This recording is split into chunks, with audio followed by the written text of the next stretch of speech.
When we have this guest in studio. Please help me welcome to First Edition the member for the House of Assembly, the Honorable Kyle Knowles, representing Whelan and West Caicos. Honorable Knowles, good morning. Thank you for joining us. Good morning. How are you doing this morning? I'm pretty good. How about you? How did your morning get started? My morning was very exciting, but thankful for the opportunity to be here once again. And I'm just open to a very frank conversation this morning. All right. Well, let's get right to it. We know that the bulk of your constituents in Whelan, they always are talking about the waste management, or as we commonly call it, the dump site. So what's the current status of the waste management project there and throughout TCI? Well, thank you for that. I know from the inception of my coming forth as a potential candidate, and of course being successful at the polls, one of the main issues or items for me has always been the dump, in Providenciales more specifically. One of the things that the government has did upon our success is appointing me as the chairman of the Solid Waste Task Force, which worked in collaboration with the Caribbean Development Bank, and working on a strategy for solid waste management across the Turks and Caicos Islands. So while having to deal with the issue in Providenciales, which is located in the Whelan constituency, the greater responsibility was that of dealing with all solid waste matters across the length and breadth of the Turks and Caicos Islands. I wanted to use this morning as an opportunity to update the residents or the constituents of Whelan, but most importantly the country, as to some of the successes that we've had thus far. Because we're all human. We go through social media, we hear the conversations on the side, why can't he stop the fires? Why can't he stop this? Why can't he? Why? I will say this before I get into the solution. You look at a number of processes, and then you have to do the proper assessments. While not being an expert at solid waste management, I've learned a lot over the last few years as to what it takes to resolve these matters. Some very complex, some very minute in certain aspects. But we needed to make sure that we didn't waste government funds. We found that over the years, there's been a lot of wastage of government funds and no resolve. So for me, I wanted to be adamant about making sure that whatever is going to be done, or whatever has been done, government benefits. Okay.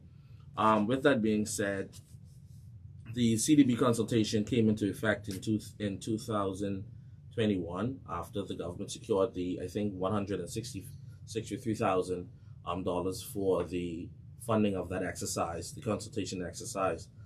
We were able to successfully get the contract awarded and signed off the following year. This year, 2023, I believe January, the consultants hit the ground running, carrying out a number of exercises, doing what consultants do.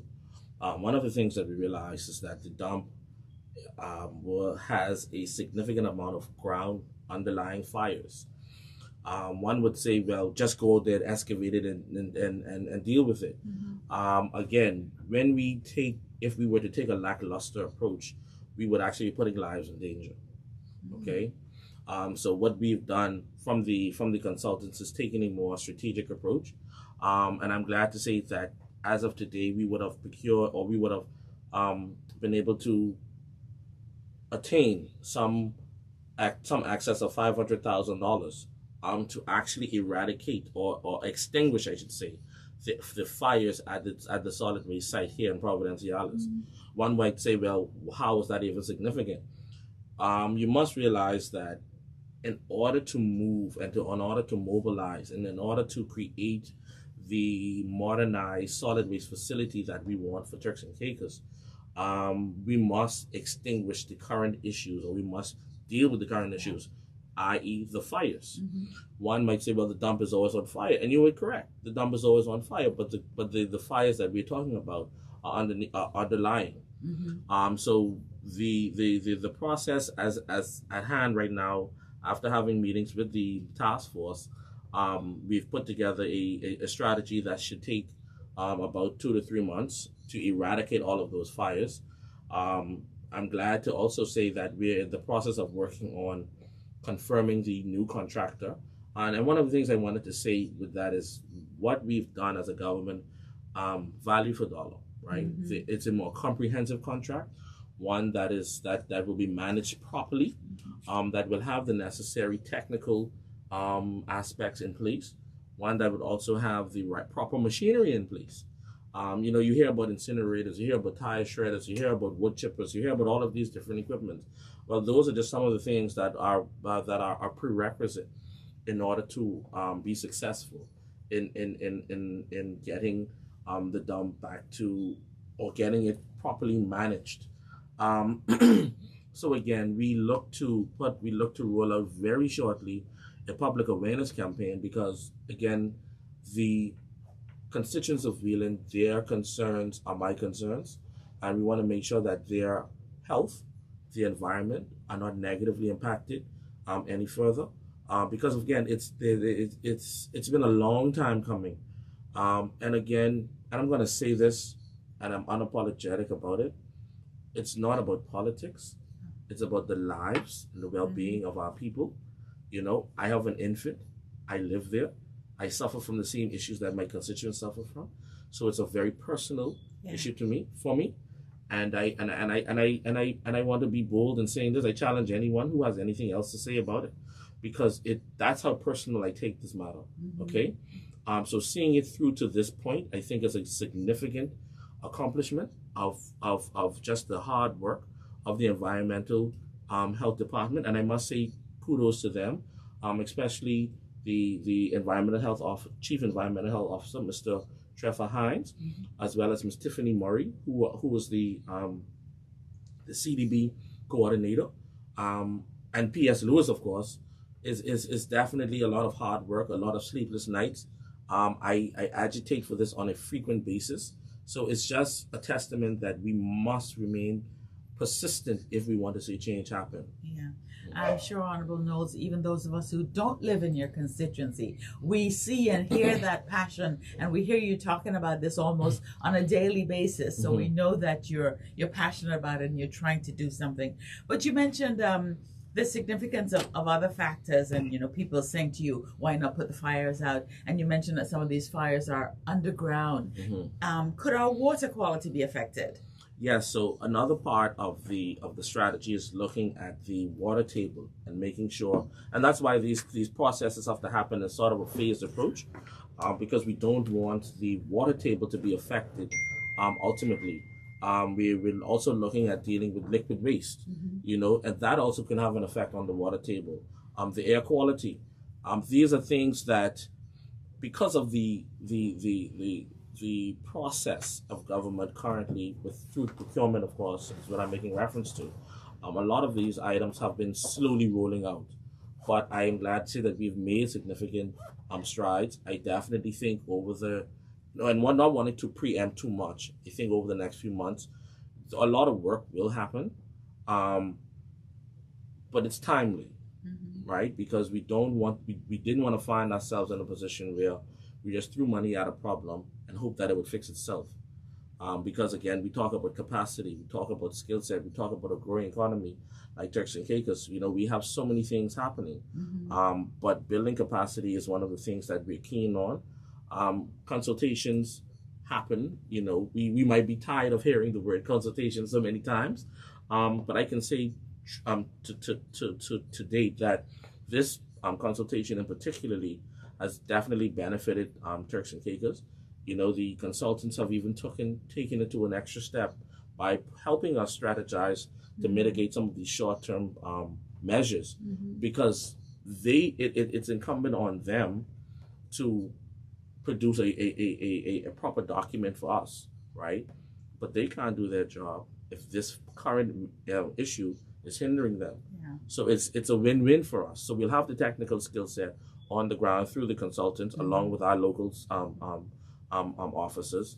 We'll have a new contractor being onboarded, hopefully within the next month, right? By the time that finished, we should have a more comprehensive build design properly structured tender document for solid waste management for the Turks and Caicos Island. Yeah. So when you look at it on a continuous basis, we'll continuously hit certain landmarks that will hopefully eradicate and shift the way solid waste management is dealt with in Turks and Caicos Island. Yeah. I know my co-host wants to jump in, but just before that, you know, when we watch television and the news, we see all these people stealing air conditioners and all that for copper and all that sort of thing. And we understand that we're now seeing a growth in this area here in Turks and Caicos. Tell us a bit about that, Honorable Knowles. Well, I'm glad you brought that up because that's been a point of contention for me. From the time I got elected, you know, everyone would scream, there's a fire, there's a fire. And then when you investigate, you find that the fire might not be at the dump. It might be at a location around the perimeter of the dump. Upon doing an investigation one day, we found that there were actually persons taking household materials, stripping them, and burning the black rubber off of the copper wire in order to strip it, because copper is big business, right? People don't realize that that's a growing business, and that would segue to another issue that we have that I'm currently addressing as well, as to coal kill, right? All of these factors are happening not just at the dump or around the dump in Providence, Alice, but around the islands, okay? But the minute someone sees a puff of black smoke coming from the direction of the dump, then someone says, oh, there's a fire at the dump again. They can't stop the fires. I've come to realize, don't panic. Assess it, report it. When the report comes back, then you know how to deal with the matter. Because sometimes you're going to get yourself wound up over something that literally is not specifically dealing with you and what your main focus is. But it is an issue, and it is a great concern, because persons are doing it very recklessly, without the proper permits, in the bush, you know, without the proper safety measures. And it's Turks and Caicos Islanders. It's not just others are living amongst us. So it's a widespread problem. So we must be consciously aware of it so that we can, again, if they call for enforcement and legislation, then we just have to do our part as legislators. But it is a growing issue that we can't just turn a blind eye to, because, again, it opens you up to the black market. Okay? You know, persons will start, you know, you don't want persons breaking into houses to steal your microwave or your fridge or your washer just to strip it for copper. Especially with the exterior AC units. You know, you would hear that in other countries, you know, you go home after a hard day's work and try to turn your AC on. Unit is gone. When you get outside. Oh, the AC there, the copper wire. The whole component missing. You know, so these are the type of things, and I'm thankful again for the question, because I think I needed to say that. And if you'd allow me, I'll just segue right into the coal kill issue. Coal kill historically has been an issue, not just for me in the Wheeling constituency, but also with my colleague Honorable Howell in Blue Hills. I'll call a name, Mr. Mike Dean, right? He would always call us and inform us of issues and times where coal kill would just be randomly burning throughout. And again, there's a different scent that comes from coal and the dump. Now, if the two of them happening together, big problem, right? Perfect storm. And don't let dew hit it. That's a different, you know. But again, the matter of coal kill is an issue that we really need to take seriously. There's a lot of deforestation happening. You know, as you come in when you're coming in, landing on the runway, you take a look off to the left, you can see that those big patches have now started to get bigger. You know, I'm sure if we were to do a geographical snippet of where we were 10 years from now, we'll see how great that landmass has become. I also think that the market for coal has grown. One of my constituents, you know, I don't want to, you know, call his name, he sent me a video of someone actually prepping the coal, and there are about 15 bags ready to hit the street. You know, and as the responsible MP that I am, I sent it to Environmental Health. I reached out to the necessary persons, you know, but nothing happened. And that's where I really got concerned. So digging a bit deeper, we found that there isn't even legislation in place to deal with these things.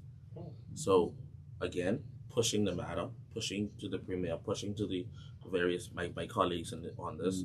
You know, there was a cabinet paper drafted, so I'm looking now to push this even further, because again, we can't have persons cutting down trees to create cold kill, to create a nuisance to residents who go home to their place of solace, and it's done at such a unprecedented time. You know, persons are home, you can't open your windows. You know, you don't know who these individuals are, right? Again, the environmental impact is so great, the safety is so great, and it's a problem. It's a problem. Like we don't understand how significant that is, because again, you're not just cutting down trees, then you have to cut down this whole entire spot to just burn this cold kill, and you're doing it for a matter of days. Okay, so these are the type of things that once brought to my attention. I looked at be an advocate for it, along with the dump. How are all of these things coupled together? All of these issues happen around the dump. So you have all of these compounding problems that we're faced with. So I thought so to say that in that sense, because we need persons to understand we are going to make some significant strides at the dump. When these other factors are at play, it does not mean that we're not being successful. It just means that we have a greater task at hand, and that as citizens we need to report these things. We have to be aware. We know who these individuals are. Chicago's keyword comes into play here. Snitching. Yeah, gotta be snitchy. And again, so we it's a problem. It's a great concern. Okay, I try my best to stay abreast of all of these issues and making sure that we are able to tackle them. But the fight is bigger. If it calls for us to have legislation in place to enforce and to prosecute, right, then we have to take that route. If we have to ban it, we will have to ban it. Find coal someplace else. Go buy a gas tank. I didn't know that was we were a huge manufacturer of coal. I didn't know that was something we were centering our But sometimes even going to Leeward, I see fires at areas of Blue Hills in the bush. And I'm wondering, what's burning down there? And to be honest, it's just random. Okay? And again, it leads to a greater conversation. Who are we living amongst, or who was living amongst us? All right, but I'm going to leave that for my colleague, the Minister of Immigration. But no, I won't dive too deep into it. I think you hinted at it earlier when you were talking about all these different facets that you deal with, having the dump and the surrounding issues. It's not always a fire on the dump. The issue that you're dealing with is not a singular issue. It involves multiple agencies working together to solve the problem. There are people that live on the dump. Imagine some of them are potentially illegal immigrants. Some of them might even be criminal. So now we're talking about border control, immigration, we're talking about police, and then we talk about the environment. Why isn't there a specified task force with agents or persons from each of these agencies working together specifically for this cause, whether it's a 2-year project, 3-year project, 5-year project, just like with the illegal settlements unit? Why isn't there a specific task force put together for a period of time to address this issue? I'm glad you said that. One of the things that will be coupled with the pushing forward of the legislation is simply that a task force dedicated to this issue. So it's not short on us that is the way to go. But again, we have to manage these things, because if you notice, yesterday there was the rebranding of the Customs and Border Force. Right? So that's a significant step. I also have to give kudos to the regiment. They're working on a frequent basis. Some nights I would see a fella stand up on the side of the road and I'd be like, I ain't stopping for him. When I look, it's one of the officers. My guys, man, so they're working, persons are working, and it's not short on us that a lot of us understand our responsibility to country and trying to hinder a lot of these things. But I think a more targeted and intentional approach is definitely necessary. So whatever it takes to hone in on that, we'll definitely make sure that happens. We keep talking about, residents being vigilant and saying something. Are there any sort of public awareness or educational programs, not just for the residents of Wheeling, but for us as Turks and Caicos Islanders generally, about waste reduction and management ourselves? Well, I think that's a great task for the Environment and Health Department. I think one of the things that we have to do is become more environmentally conscious. Yeah. Cleanup campaigns help, but they're not the most effective way. Again, I did a cleanup campaign in my constituency a few months ago. Thanks to the Rotaract Club of Provo, and we cleaned up the entire strip, and it was perfect. And then 2 days later, you saw a few bottles. So I think one of the competing priorities is the environment. I was in a conversation, with my good colleague here when we're talking about the environment and sustainability of the country. We have to take care of the environment. And taking care of the environment isn't just my concern, it's your concern. Right. It's the persons who are living amongst us, the various nationalities, the practices that you would have been accustomed to. They can no longer happen in Turks and Caicos. Absolutely. But we have to realize that when we make those bold and hard decisions, we have to stand by it and comply. Okay? Because if we don't, we will not have a Turks and Caicos of tomorrow. And that's just one side of the coin. Yeah. Okay? There are many other sides, but that's just one. The environment is key. People come here because of our beautiful environment. Yeah. Okay? We want to be participants of the environment. That's why we get our homes, we fix up our yards, we want to sit outside, we plant, we have our little gardens and so forth. We want that kind of environment, but we can't have it when you have your dogs running wild in the street, the garbage isn't being collected on a frequent, persons just littering all over the place, coal killers burning. It just, it's not that everything is out of whack, but we need to be aware of what they are and strategically deal with them. Yeah.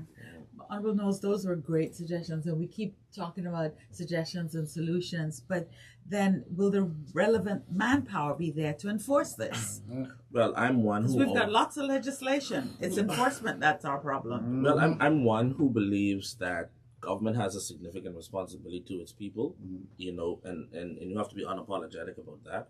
But I also believe that as the citizenry, we also have a responsibility. Many of us renege on our responsibility. Agreed, yeah. Okay? We know we have a manpower problem.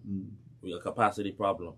If some of us would just take the time to do a little here and there, that might help. Yeah. Okay?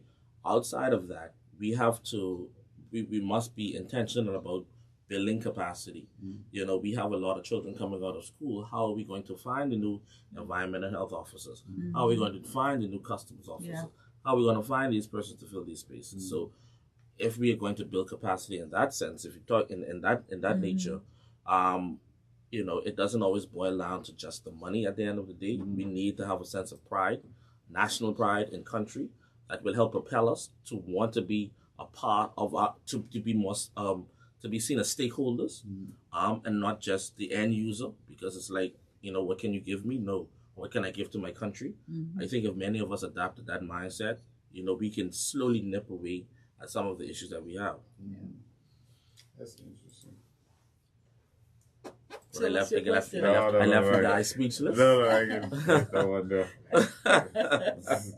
Here's something he's up to. Yeah, not today.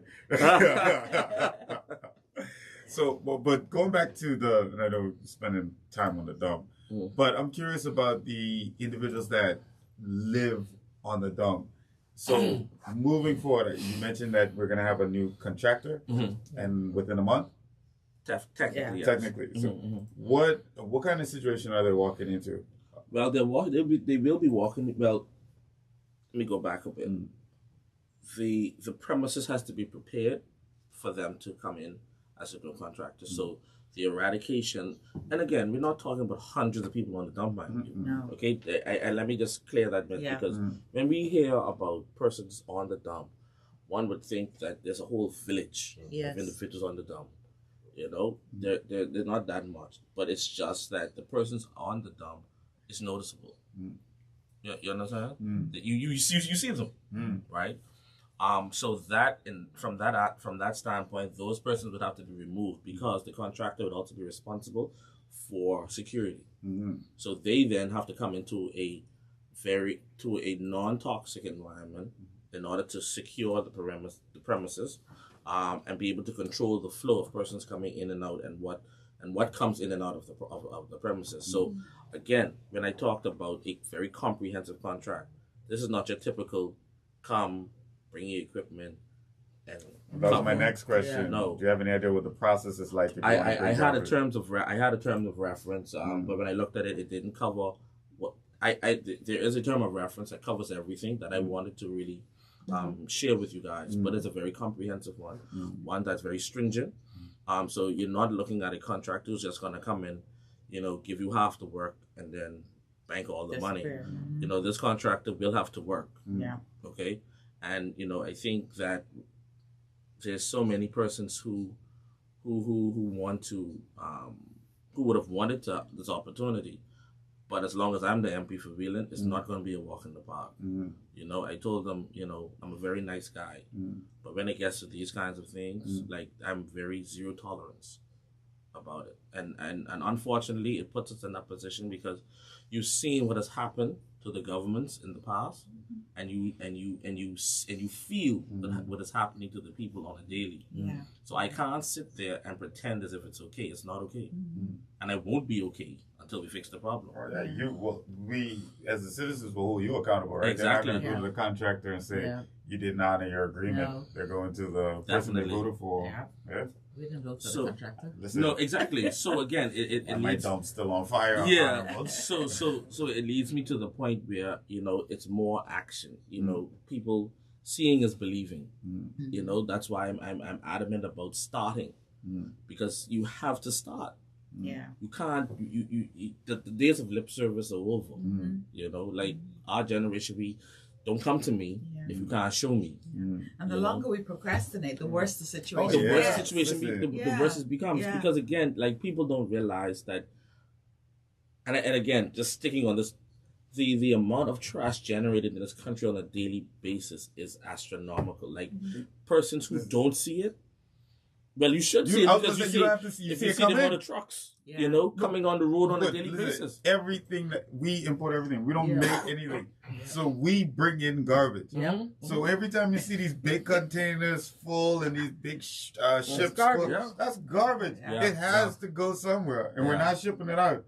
So when it comes in, it has to go somewhere. It has to go somewhere. And people really. But I would also say what it does. It for those of us thinking from a different perspective.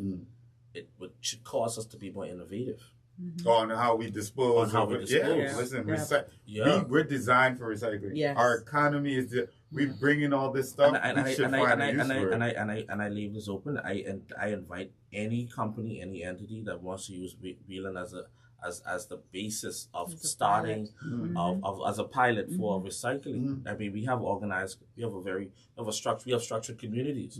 We have older folks who can now understand the benefits of recycling. We have a generation that can understand why recycling is so important. Adapting it into the school system. That is very important. So it's not. We have to become stakeholders in everything that will impact the country. Government, and again, I don't run away from this. That government has a responsibility. Yes, we do. But as a citizenry, we have to meet the government halfway. Yeah. It's a partnership. Yes. If you're just joining us, this is First Edition, and we have the pleasure of speaking to the Honorable Kyle Knowles. Now, Honorable Knowles, pardon my ignorance. I've never visited physically the dump site. But my affluent friend. What about scavenging?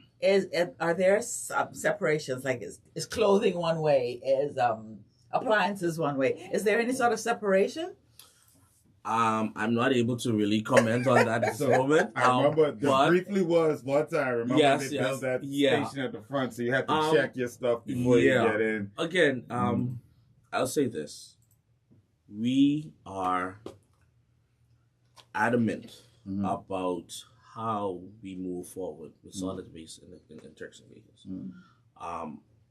My preference, I would like to see it sorted prior to going onto the main dump site, so that it has a specific bin that these materials can be dropped into. I think that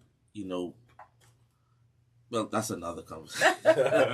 But we just need to be conscious of these things. Okay, it's not just about getting an incinerator and burning the stuff. There's so many things that happen.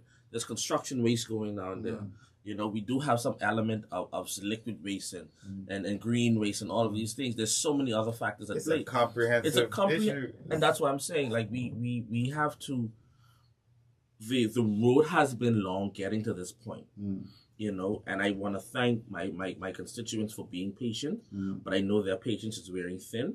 So it's incumbent on me to make sure that this particular process is successful because of the timing of it, because we need to show them that the work that we've been putting in will pay off.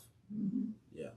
Oh, it's crazy when you look at other countries, like small countries, and I know, for the last 10 years, it's always been popular to say Singapore, that's always the comparison, but they've taken a comprehensive approach to waste management. Lee Kuan Yew, in his book, Hard Truth, he talked about, when they talked about waste management, they broke it down into tiers from how humans dispose of waste. You're never more than 10 or 15 yards from a garbage bin.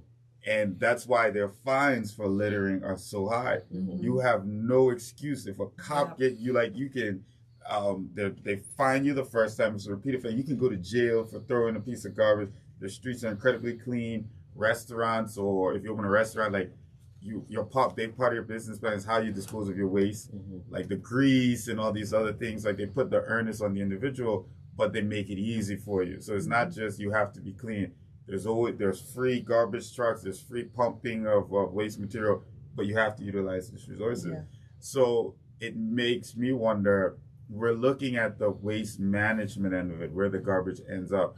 Like, what are we doing about the process between when it becomes garbage and how it gets to the dump? Are we looking at putting more garbage bins in strategic locations? Yes. The enforcement. And now that brings me to another side. You mentioned capacity quite a bit, and you talked about the responsibility on citizens. And I do agree as citizens, some of us should look more to work for government before running the private sector.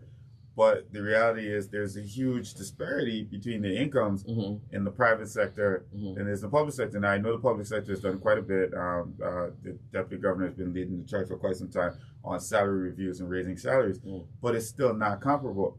So my question is, how are we spending the money? How is the government spending the money it makes off of the private sector? Because if the private sector is making so much money that can afford to pay its employees these high salaries, and the government makes money off of the private sector and the citizens, how are we taking money from them, but we can't afford to pay our employees, our civil servants more in order to recruit more, train them better, and build capacity for big agendas like you have in terms of waste management?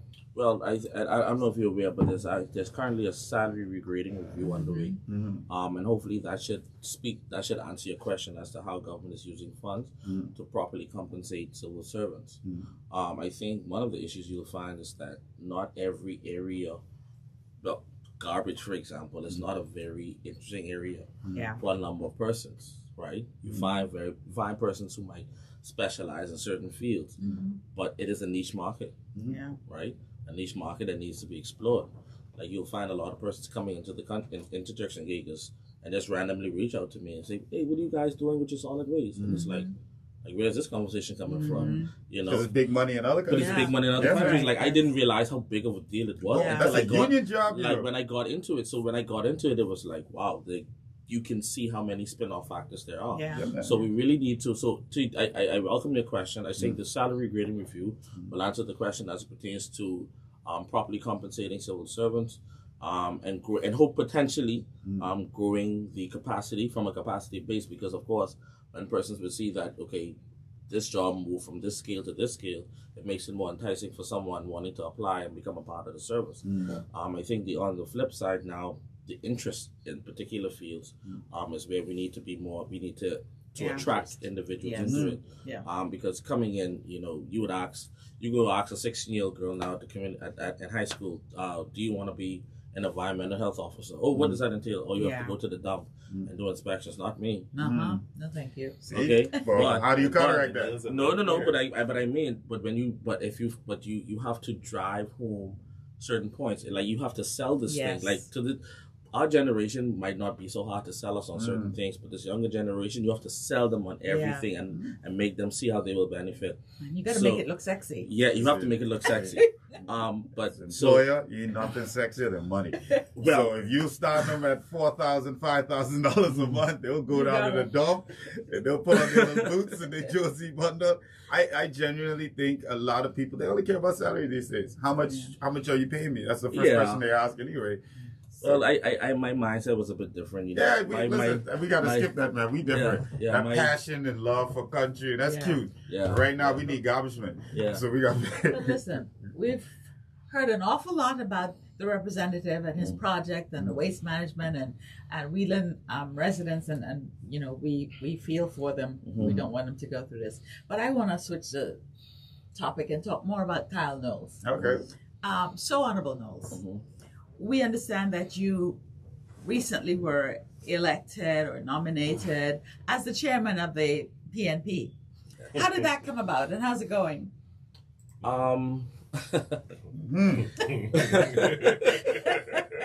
You enter politics. For me, I entered politics to be the agent of change that I wanted to see. I hope that to date I've been able to accomplish that and gain the trust a lot of my constituents with the work that I've been putting in thus far. But also when you look at the landscape of politics in Turks and Caicos, you look at the longevity, you know, and what that would look like. So it comes with wanting to understand the machinery better. Person was like, what's the machinery? The dynamics of politics. You know, politics in Turks and Caicos is no different from politics anywhere else. You know, but it's just that because of the numbers of the size of our country, sometimes you know you're impacted a whole lot faster by certain decisions than you are in other countries, right? So wanting to understand the machinery better, I had initially put myself forward for the deputy chair because I said, you know, I've been, you know, in a learning position, right? Obviously that didn't go so well, right? So I moved, I put myself forward for the chairmanship. And persons have to understand when you do those things, you still have to go and campaign. You have to talk to colleagues, talk to delegates, and gain their trust. And again, when you gain their trust, you have to now perform. And I would say it's been another learning curve that I've had that I'm currently trying to grasp. You know, because again, you're not just an MP anymore. You're the national chairman of the party. So from a party constitution perspective, it shoots you up the rank very quickly to the level of conversation and involvement that you will have. For me, I see this as an opportunity to hopefully to learn more, to be more of a decision maker, not just in the party but in the country at some point. I do understand that not everything happens overnight, and I'm fine with that, you know, because we have to be patient and, you know, sometimes things happen. But I hope to inspire another generation of young people in the country to see that you have to put yourself out there. You know, I'm not a gambler. I was never a gambler. Like, I never took risks. You know, but going into politics, I've become a bit more of a risk taker. Because if you don't take the risks, or if you don't put yourself in a position to be the agent of change that you want to be, no one's going to hand it to you. You can forget it, right? So in doing so, I just saw it as an opportunity to step out in the front and work as hard as I can. You know, I believe if through my hard work and working with my colleagues, working with the premier, working just with everyone in general, getting a better understanding of how the various constituencies operate, I think that will lead us to overall success at the end of the day. But it's just been a significant learning curve, but it's just not for me. It's about country still. And that's just my mindset. I think if young people see more young people taking on leadership roles in various aspects, it should hopefully inspire the next one. So what do you say to individuals like myself that believe that party politics are counterintuitive to the whole, not just electoral process, but individuals that believe they have a calling or wish to serve their country based on the fact that you're now asking individuals to shift their allegiance from TCI to another 3-letter acronym, whether it be PDM or PNP. Because in my opinion, parties were a tool to bring us together like a group. And we had our constitution, our group has our rules, we have an identity, and if you feel like you fit this, then you join this group, you become a part of it, and that creates a longevity and direction. Now, I personally believe that parties have become kind of this safeguarding tool to kind of weed out individuals before they can even get an opportunity to run. Because, I mean, in small countries, if you're not with a party, you know, the odds of you being successful are nil. So you're kind of forced to join a party. Our parties in the past, or even presently, have been forced, I'd say, to take on the identity of the leadership. We can't necessarily say the PNP is the conservative party and the PDM is the more liberal party in terms of what they believe the legislation should look like.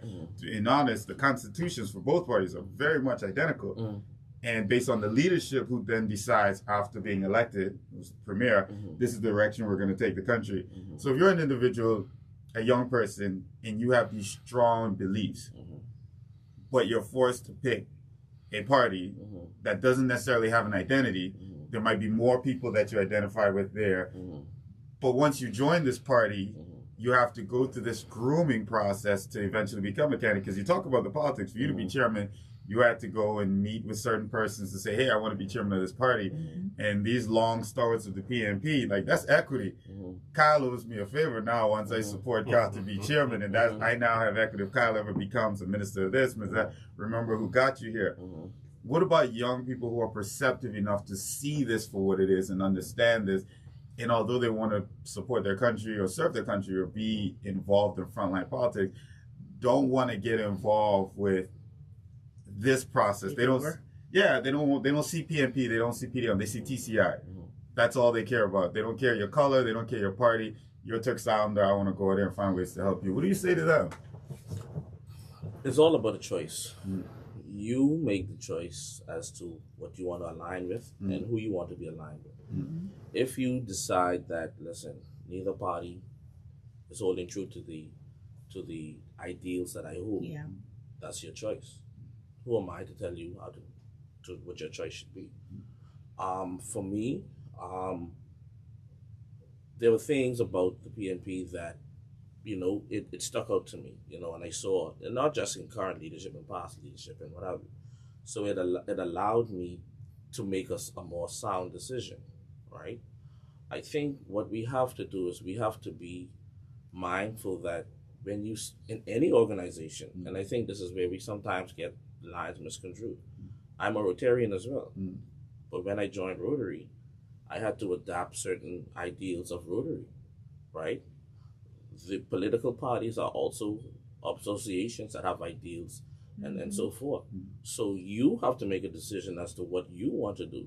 Now, as an individual, mind you, and I'm speaking for myself, there might be some things that I might not be sold on right away, but that doesn't deter me from carrying out my message.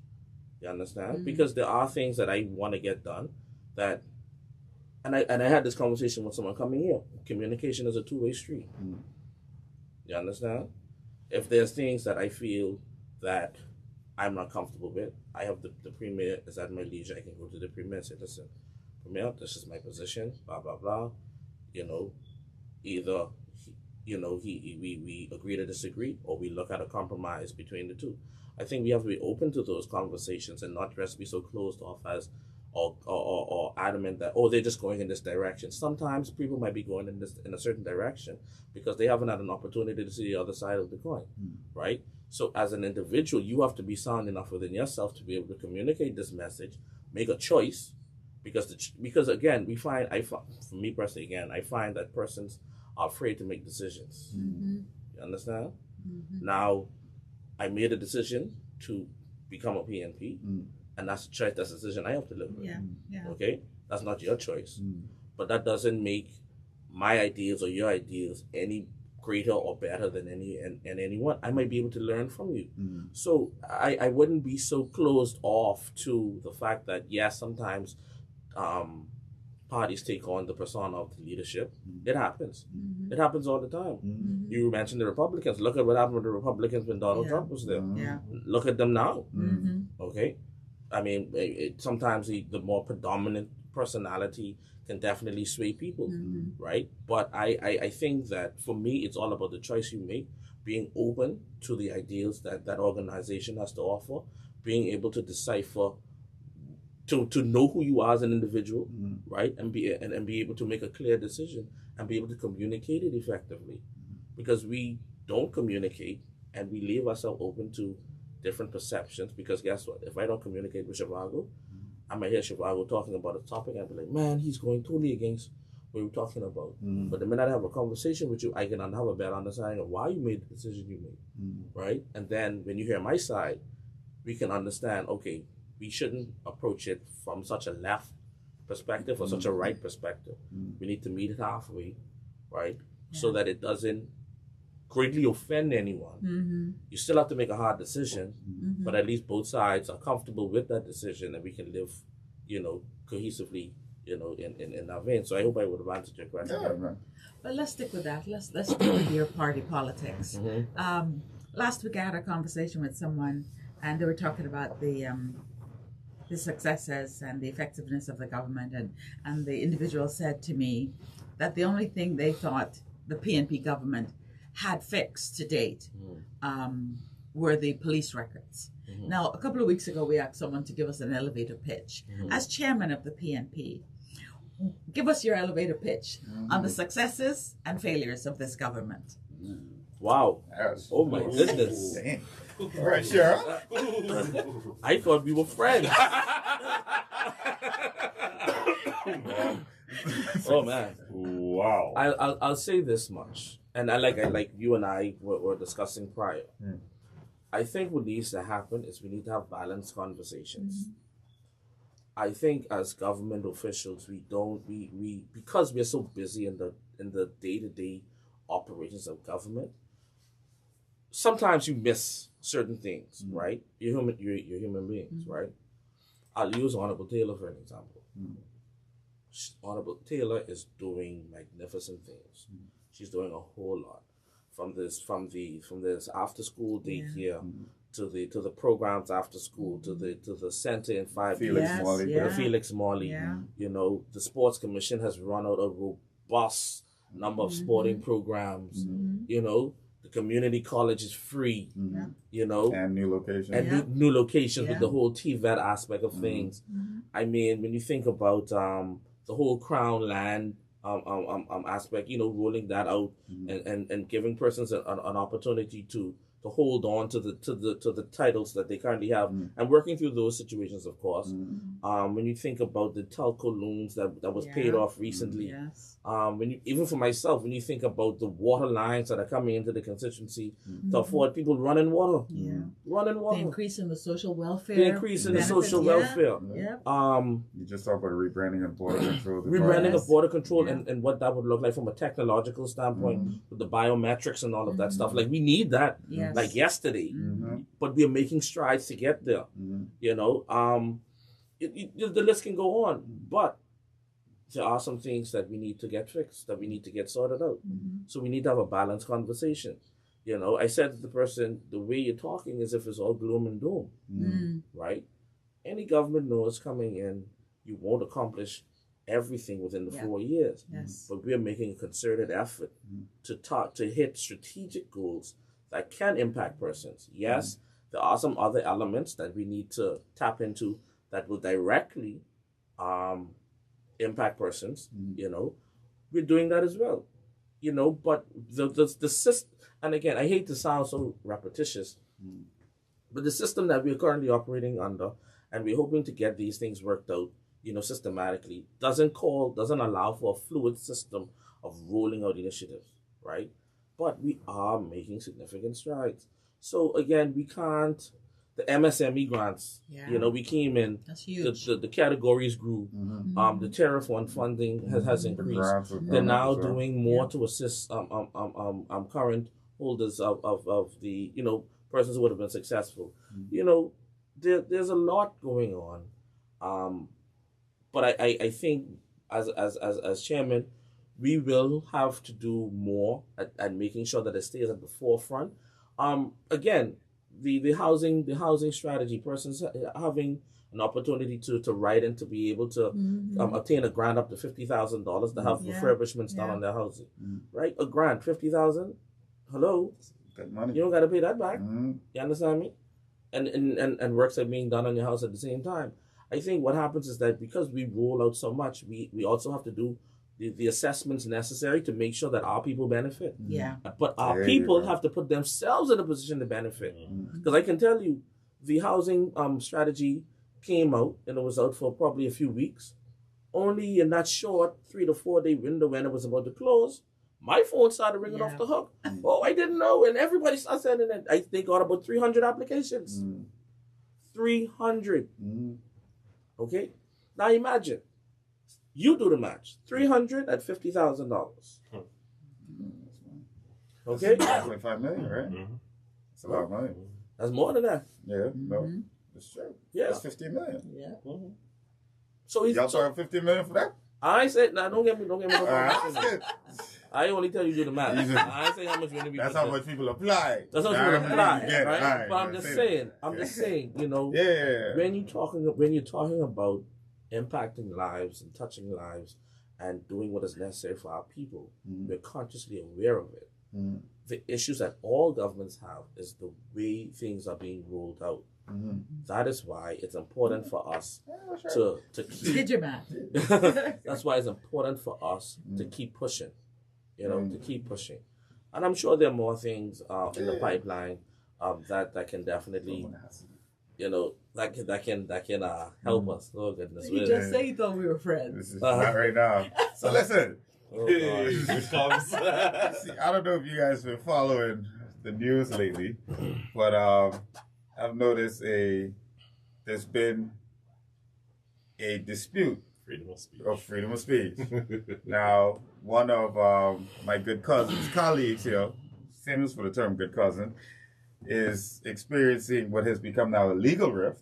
It was, I guess, a disagreement that's now escalated to a legal rift between a quite popular, not only local personality, he's a former politician, he's an entrepreneur, well-known guy. Member of the clergy? Yes, he is. Pastor.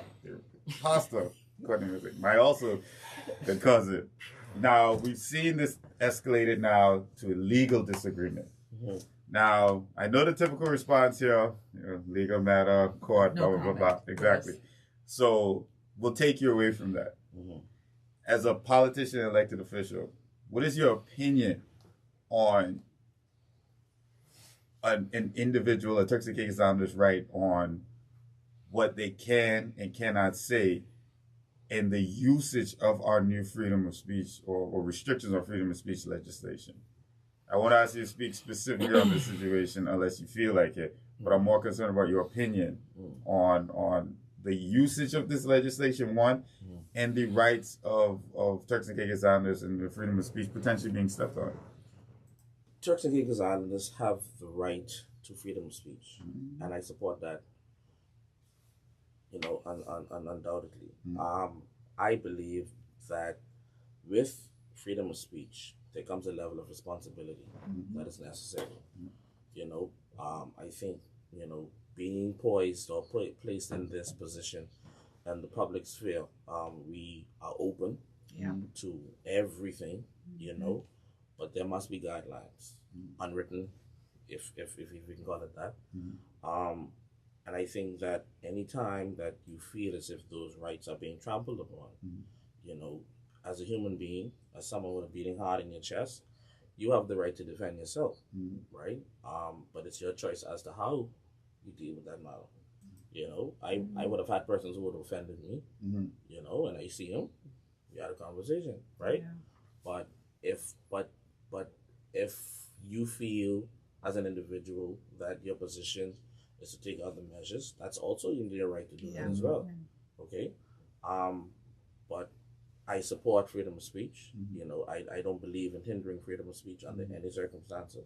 But I do believe that freedom of speech comes with a level of responsibility And in such a small society like Turks and Caicos, I think we know everybody knows everyone, right? So we should know how far to take certain things, all right? Because, we're all related. Yeah. Okay, so. Let me change the subject, Honorable Knowles.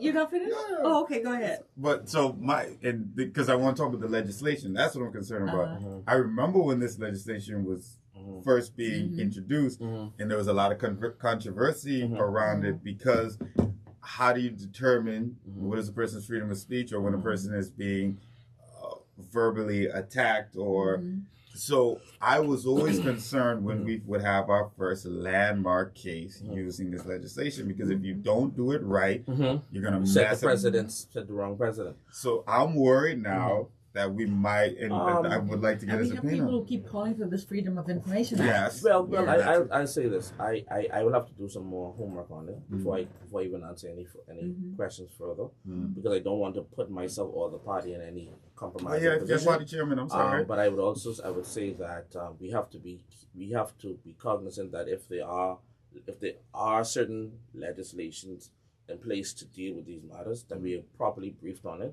And if we need to have more conversations like this, let it be. Yeah. Because what we don't want to do is set the wrong precedent. Yes. Because you have some people who just got time for court. Listen, you make a martyr out of somebody. So my cousin built that way. Yeah, so we don't want to go down that slippery slope. So I think the safe way is to say, let's, allow me to, go back and do some more research on it. We'll have you back. I'm sorry to interrupt. No, that's fine. That was worth it. Yes. Honorable Knowles, I understand that you're fulfilling campaign promises that you didn't even remember. Listen, and the way you put it, right? No, I was making a joke with someone. So my father, he's quite proud that I've gone into politics and stuff. So. Sometimes you get caught up in these ambitious goals, and he took this a flyer that I had with my picture on it, and he folded it and he put it in his picture frame, right? So I was like, parents doing stuff. This is my child, So one day I was just sitting at his house and I took it and I looked at it and I was like, I said that, just sarcastically. I said, what? I said that, and my brain started going again because over the last few years I've been consistent with my summer camps. I've been consistent with my Easter basket stuff for the kids during Easter. Consistent with my senior citizens, trying to make sure I stay connected with them. Consistent on the dump and making sure that has been taken, that we take care of that. And one of the things that I thought necessary is that we must create some type of economic stream for our citizens, right? And one would say, well, how would you do that? It's no secret we are having a Wheeling fish fry on November 18th. And the thing about it is that it's only for Wheelanders. When I say that, the persons who are going to be the vendors and predominantly the persons participating in any key role would be persons from Wheeling. And again, it's not for me to make any money off of it, so let me clear that up right now. Yeah. It's really to make sure that we strategically afford our people an opportunity. We know that the fish fry on a Thursday, which is not our competition, right, has a very extensive list of vendors. So sometimes persons don't always have the opportunity. So we wanted to, my team and I wanted to create this environment so that, one, we give our people an opportunity to come out and become entrepreneurs. Two, it's a Saturday afternoon. You want to give families an opportunity to have something to do on a Saturday afternoon besides staying in your house with your AC burning, eating up all your food. We also got little children, right? And three, sometimes Wheeling has almost been forgotten for many years. So we want to use it as an opportunity to revive that Wheeling spirit and have persons come all the way to the end. Because people tend to stop at Kongshak. If that far. So we need them to come. We need them to come back down into Wheeling to have an authentic Turks and Caicos experience. I said to someone when the governor arrived and she came and she was doing her round of visit, I started to panic. I was like, man, I don't have anything for the see. So sitting home, I said, boy, relax yourself, eh? You have generations of families, 3 and 4 generations living in the same yard without the No skyscrapers, break you limits know, at all. you got the cool breeze blowing straight through your window. Yep. Great you daddy know, lifter, daddy lifter. everybody, mom lifter, everybody, visit. and when I thought about it, I said, you know what, and I selected those families who we would visit, and it was just a wonderful experience because we take it for granted. You know, Grace Bay in essence has commercialized Turks and Caicos, but when you talk about the feeling of being home, you know, you can still go by your grandma's house and get her soup on a Saturday. You know, you still have hot bread coming out the oven. You can still walk to the beach, just go across the road. You know, you gotta pay for a chair. You don't got to pay for. You know what I mean? Yeah. So, I wanted persons to come and have that feel again. And again, it's not that we're going to be perfect at it, but we'll have to create that environment over time. So the objective is, upon being successful with the first one, we want to see it become, we want to roll it out on a more continuous basis, even if it's quarterly, and then we do it monthly, and even weekly, if we have the kind of clientele that can sustain us. So are you guys getting support from the Experienced Turks and Caicos and the Hotel and Tourism Association in terms of promoting this? Making sure that there are tourists out there. I'm sure locals will come out to support. Well, that's the thing. Well, thank you for that. We're still working hard at it at the moment. So the ministry has definitely pledged support. So I want to say thank you, P.S. Clevo and Honorable Connolly for that. So we definitely have their support. I think that greater support is needed because again, this is brand Turks and Caicos. And we want to keep the standard going forward. So I'm still looking for support in this endeavor.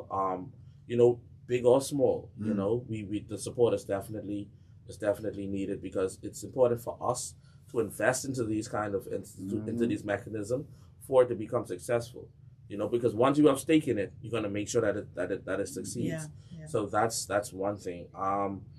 But it's definitely one of those things that I thought can help, you know, push the needle a bit.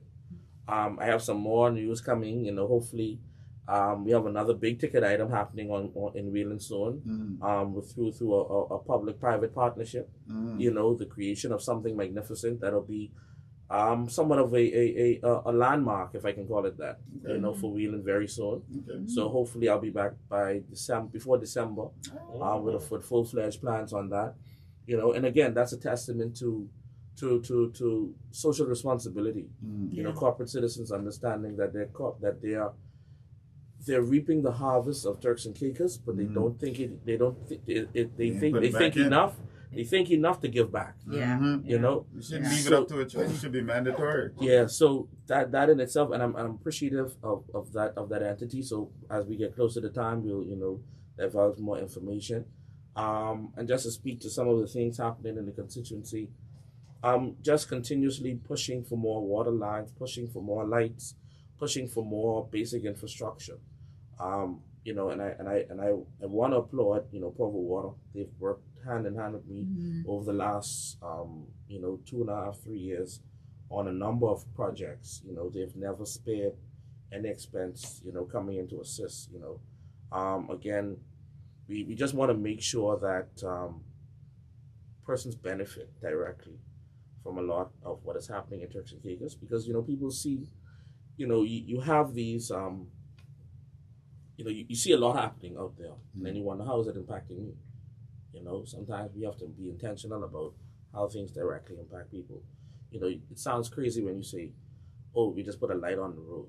But that light on the road means so much to that person. Oh, yeah. You know, and I had to learn that, you know, you know, where I am, you know, we have, you know, a lot of families and children outside playing, you know, lights on the road, like you can see the children playing. Coming home late at night too. You know, we also have a park. We also have a park under construction currently in Millennium Heights, which will be phase 2. So the park is under construction.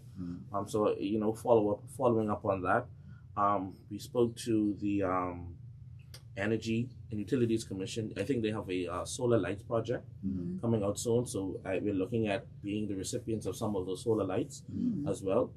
So I'm working. I'm not sitting down just collecting government's money like how everybody thinks. So put that facade, you know. I tell people I put on my clothes every day and I go to work. You know, so you don't have to wonder what I'm doing. You know, I want to make sure that the constituency of Wheeling is left better when my time is done. And I don't intend for my time to be finished anytime soon. Oh, you just took away my next because question. I only 35. Young I fella. was gonna ask, with all that Z Jolly just mentioned, all the political comments and everything that's going on, is that a deterrent to re-election for you? You're Are you back looking broad. forward to it? They're Definitely. back broad. Definitely. I tell people I love it. I love it. I You love sound it. like a jolly. Yeah, I love it. I love it. You know, I say I love it because when you can sincerely and genuinely help people, you know, that's no greater feeling. That's no greater feeling. You can't put a dollar figure to that. You know, sometimes just directing somebody in the right path is a satisfying feeling. Yeah. You know, and what I found, and I don't know if this happens to my colleagues, but people will call me and say, you know, you're doing a good job. You know, I had a conversation with someone last night, and they were talking about integrity and not allowing myself to become compromised. You know, sometimes you need those calls. Yeah. You need those calls because you get caught up in the system. Things happening so quick. So when it happens, grounded. it keeps you grounded. I tell people I still have to go home and wash the dishes. You know, I still gotta take out the garbage. Good woman you will know? keep you grounded, boy. I can tell you, I still gotta, you know, stay with my kids and do things. So those are the things that keep me grounded. So it helps me in keeping grounded. It keeps me in tune to the needs of the community, and the needs of the community keep me in tune to the needs of the country. Yeah. You know. But let's talk about that for a minute.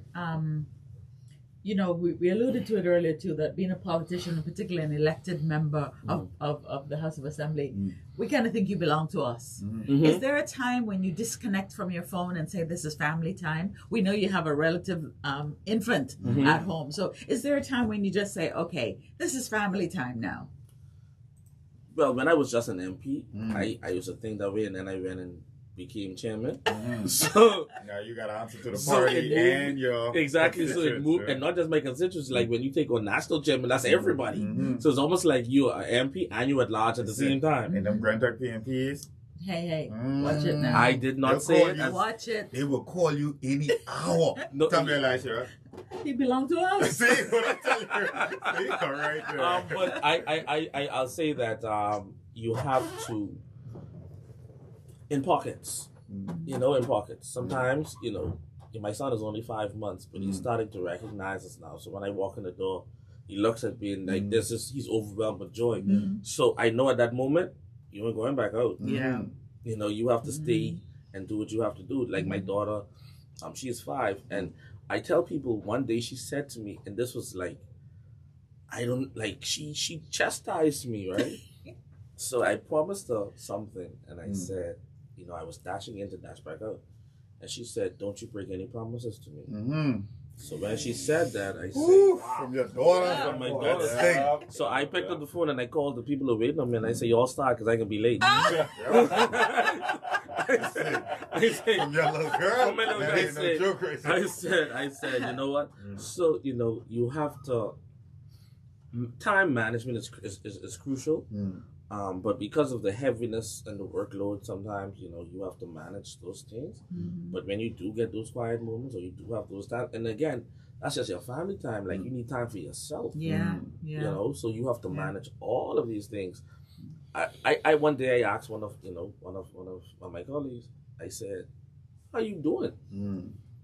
And they just went off talking. And I was like, nobody asks us how we're doing. Yeah. Nobody asks us how we're doing. Because again, we still have the country to deal with. We have our constituents, we have our family lives, and we have us as individuals. You know? So it's a wide gamut of different things that we have to balance. Some of us are better at it than others. But this is what we signed up for. My mother-in-law, she said, "You signed up for this, so go do the people work." So that's what I signed up for. So Cheryl, the next time you see the premier, ask him how you doing. Yeah, I will. Good.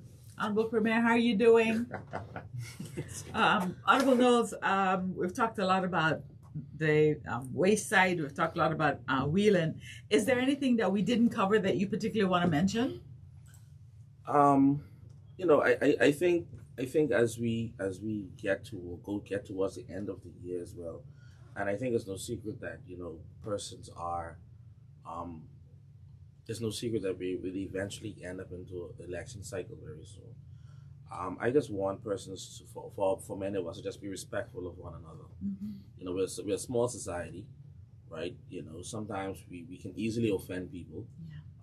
We all have Turks and Caicos at heart. We all believe that we have the best solution for Turks and Caicos, and the choice is ultimately up to the people at the end of the day. But I just want us to be cognizant of the fact that once all of that is done, we still have to live as one people. You know, we can't talk about the advancement and unity and being a collective if we can't coexist at the end of the day. You know, so that's one thing.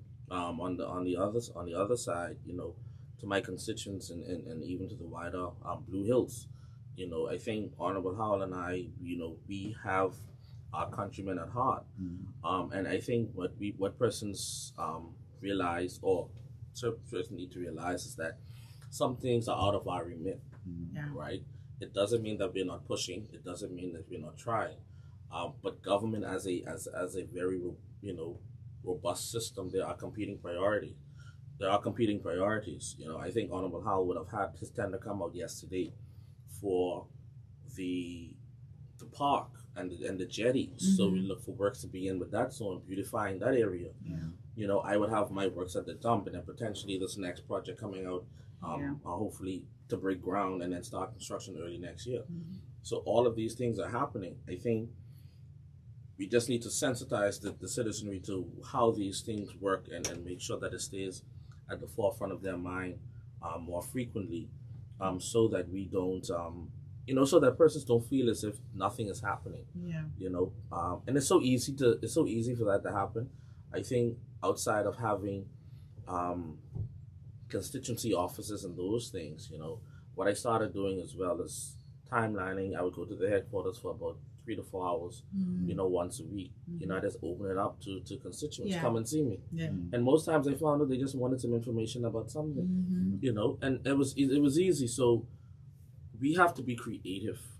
We have to know our people.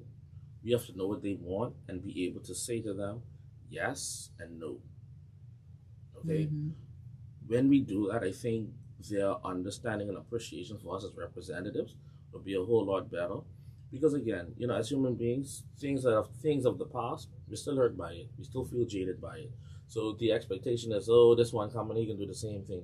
You know, for me, I think I've taken on a position of doing things a bit differently, right? I might be successful at some stuff, and I'm not perfect. I faulted. You know, I might not be able to answer every call. I try my best to communicate as much as I can, but it's still a task. You know, we are working collectively to try to garner the kind of support we need, because if you think about this, as a representative, it's us alone taking on a whole constituency. But in the private sector, as a CEO, quite unquote, you'd have the support staff to help us navigate and to do what is necessary.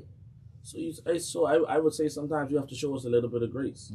You know, in that we are trying, right? Things don't happen at the pace we like it, and of course we get discouraged. But I use that discouragement for me, and I turn it into a bit of positivity, a bit of optimism, and I try to do things a bit differently, and I try to take more charge. You know, so I think that in itself pays dividend to some of the successes that I've had thus far. Chicago, you noticed the honourable members wearing his national crest. We had an elected colleague of his here the other day, and we actually got a Blue Hills pin. Remember that? Yes. Look at Wheeler and Gunno pins. Somebody needs to step their game up. I mean, I talk to you like your 5-year-old daughter. Well, I'll tell you this, right? And I hope to answer your question with this, right? When all is said and done, and I return as a minister of a certain department, then you'll get the Wheeling crest and the ministry crest. All right. I can leave it right there. This has been First Edition. We've been talking to the Honorable Kyle Knowles. Thank you so much, Honorable Knowles. It's been a pleasure. You're always so informative. It's always a good chat. Yes. I'm Cheryl Ann Foreman. I'm Shivago Jolly.